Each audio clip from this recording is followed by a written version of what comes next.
Hi, my name is Mark Bacon, and this is my video presentation for Project and Portfolio 3 for July 2018.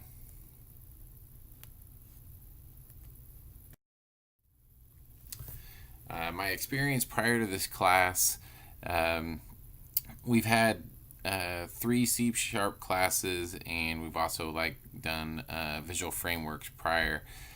We've had one other class here with some JavaScript and also a database class, and I'm about a year into my degree. The week 1 project was an article feed, as you can see here to the right. We had to use an XMR request to be able to go through the data, and that JSON file was actually hosted on my GitHub. If you actually click on the load button, it expands to reveal more articles.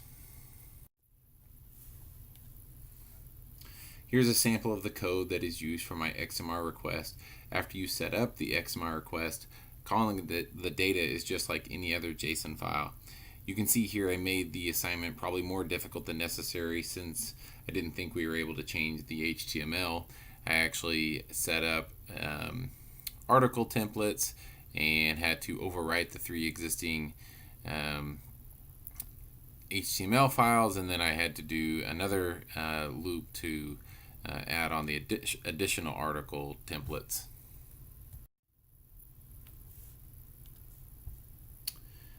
Here's the week 2. We created like an image gallery. As you can see, the arrows let you navigate left or right. You can click on the individual pictures to make it the main larger picture.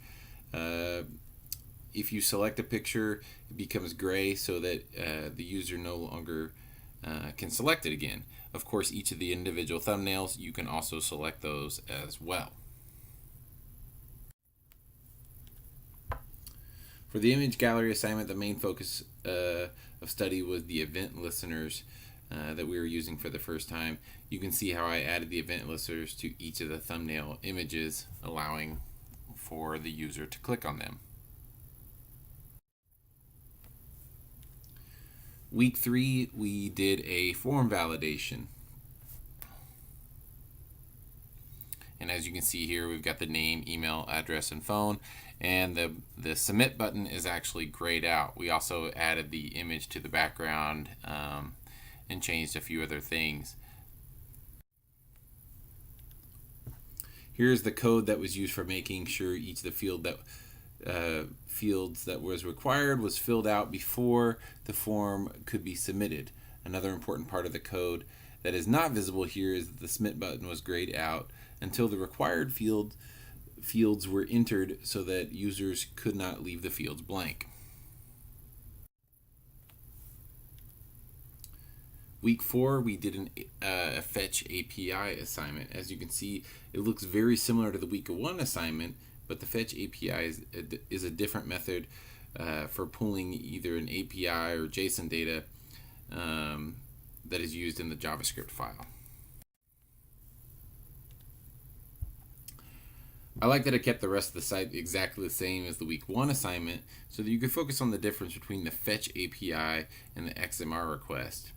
You can see a few console.logs where I was playing and testing the response order of the JavaScript versus the data that was being pulled. The process shows that it will continue to run the JavaScript even though it may not have loaded all of the JSON data yet.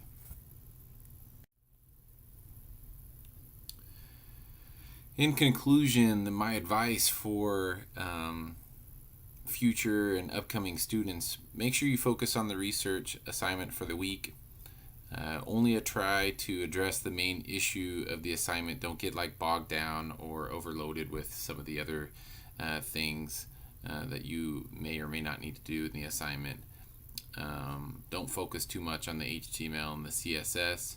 And the last one, this was a big one for me too, don't hesitate to ask for help. Thanks.